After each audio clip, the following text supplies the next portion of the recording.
Our NFL war rooms continue leading up to the draft. 3 weeks from Thursday, we are on to the Cleveland Browns, who signed John Johnson III for 3 years and about $34 million. The safety, also cornerback Troy Hill, along with a re-signing of Rashard Higgins.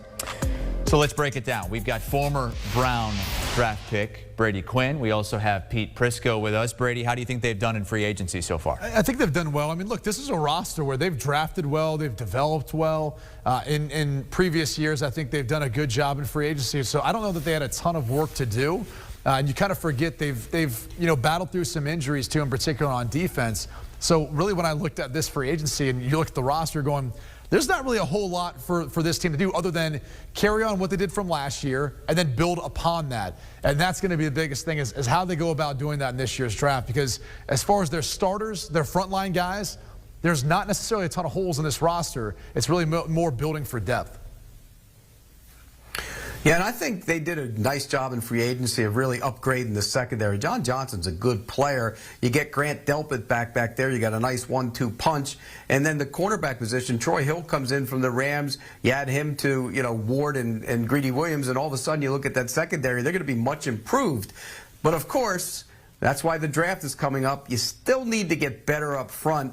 And they have some work to do up there because they didn't do a lot in free agency. Takk McKinley surely isn't the answer. I don't know, Pete, because I'm looking here at our live rundown, and it says biggest need for the NFL draft for the Browns, and Brady says nothing, zilch, nada, don't need anything. I don't feel like they have a huge need. I think you look at this roster and you look compare it to a lot of others. You could kind of pinpoint one particular thing, but even though Pete has his questions about Takk McKinley, I actually think he could really excel within that scheme and opposite of a guy like Myles Garrett. When he was in Atlanta, he didn't have that sort of dominant player on the opposite end from him. And even though he didn't necessarily develop the way the Falcons wanted him to, I still think there's some ability there. Now, that doesn't necessarily negate them from still taking an edge player when their pick comes up, if they find a guy there that they feel like can come in and compete or beat him out. But if I'm looking at this roster right now, I don't see any glaring needs. I think you could say, all right, if you don't believe in Takk McKinley, sure, go with an edge player. You could look at their linebacking core, and you could say, maybe we could upgrade there. But that's the reality. With what they did in free agency, as Pete just touched on, and getting a guy like Grant Delpit back healthy, I don't see them necessarily having any glaringly obvious holes on this roster. Pass rusher. They have one, you need two, you need three. Remember, when Olivier Vernon went down, then Claiborne went in there, and he's not there either. They need a pass rusher in the worst way. Takk McKinley was a flop. Flopped in Atlanta, then he flopped again. He's not ready to be a primetime player as a starting defensive end. He hasn't shown any ability to do that, Brady, so it's a glaring hole at pass rusher opposite Myles Garrett. I know you're blinded by your Browns love and all, but come on, they have a hole at pass rush. It's not a hole, especially when they've got a guy like Myles Garrett, which is a high tide that raises all boats, Pete. And so, look, they can go that direction if they want, but the reality is this is not a team that has any glaringly obvious holes. Take this roster, compare it versus all 31 other teams. You tell me how their roster looks compared to everyone else.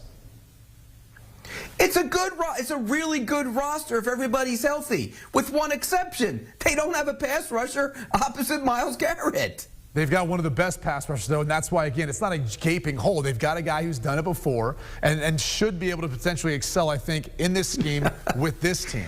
All right? It's not a gaping hole like Pete likes to talk about. Ryan Wilson does have them taking an edge, Pete. Carlos Basham Jr. is Ryan Wilson's pick in his latest mock draft. What do they do with pick number 26? Because you can't pass. I guess you could trade down and accumulate more picks. Yeah, and again, they're in that spot in the first round. I believe Jordan Love was taking the 26th pick. And so you very well could see them trade out, try to accumulate some more picks and build, because I don't know how many frontline guys or even edge rushers that they're going to find they're going to be to come in and do a better job than maybe Takk McKinley can right away. Whether it's Basham, Greg Russo, who took off this past year, looked a bit sluggish on his pro day, even though his 2019 tape looks phenomenal. Edge would be one spot I'd go, or best player available. And so if you feel like Greg Russo's that guy, sure, but there could be some rust there. It at least appeared that way from his pro day and compared to what you saw in 2019. The guy I really like, though, is Jeremiah Owusu-Koramoah. Not because he's a Notre Dame alum, because I think he gives them an upgrade and a hybrid player and kind of a chess piece they could play within that defense because of his athleticism, because of the way he could play on the edge, both rushing and in coverage. He is one of those chess pieces that defenses are trying to find that could play a multitude of roles. Pete, I know you like him as an option for the Browns as well.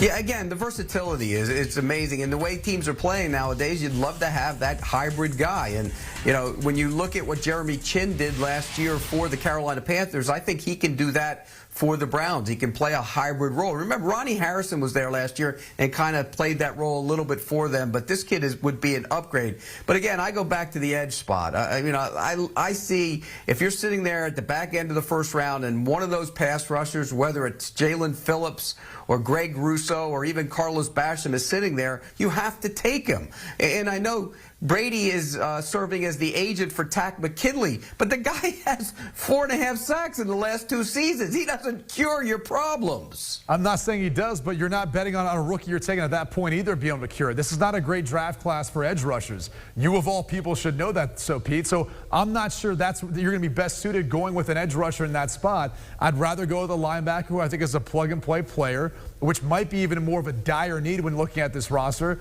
as opposed to the edge.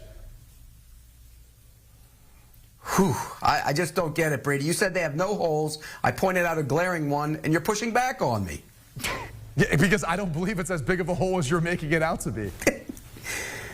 If a guy has 4 sacks in 2 seasons, is he a good player? Has he been healthy the whole time? Was it a functional situation there at Atlanta? Who was opposite of him, Pete Rushing, Brady. that really took the pressure off of him? Well, Atlanta needs edge rusher, and they set him free. So that gives you an idea what he means to the pass rush. Atlanta needs a lot of everything, don't they, on defense? Well, yeah, and by the way, the Browns don't need anything. The roster's stacked roster. Hey, Pete, when you look at days 2 and 3 and potential targets for the Browns, who are some guys that they could be looking at?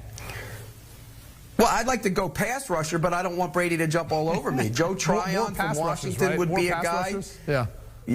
More pass rushers. The more the merrier. I'd get 3 or 4 of them in this draft if I were them. No, you can never have enough pass rushers. Joe Tryon's one guy. Tyler Shelvin's a defensive lineman from LSU. Again, Andrew Billings is coming back after opting out. So he could be in there in the mix as well. Chris Rump from Duke down the road, and Patrick Jones, another down-the-line pass rusher. Get as many as you can. Get 2 at least in this draft and try and fill that spot opposite Myles Garrett. Yes, I kind of see this a little bit different. You know, again, I don't think it's as big of a glaring need as Pete likes to portray. And I think one of the reasons why you saw this team take off last year was the protection of Baker Mayfield. Because let's be honest, their defense wasn't that great last year. It really came down to their offensive production, running the football, and the upgrades they made with Jedrick Wills and Jack Conklin. And so my biggest concern is let's add some more playmakers, but let's add some depth too. See if you can get a speedy wide receiver who's a playmaker like Elijah Moore. See if you can get an offensive lineman to add some depth there at the tackle position in case you do have an injury and you're not that lucky. I view the linebacker position as more of the weak spot here. If you can find Baron Browning or Nick Bolton or both in kind of those mid-rounds, they would be able to serve this defense well, I think, with their run playability, also with their athleticism, running sideline to sideline. So, again, I'm not really with Pete in regards to the edge being as big of a glaring need for this team. I think they're pretty well stacked, and we'll see how it plays out this year. Because remember, Pete's not the guy who picked this team to win 10-plus games this past season. That was not Pete Prisco. It was someone else. Pete, what'd you have him going this past season? But by the way, that was 2 years ago you picked them to win 10 games. And how many did you pick him win this past year? 2 years ago. How many this past year? 10. Okay. Is that your pick this season as well, 10?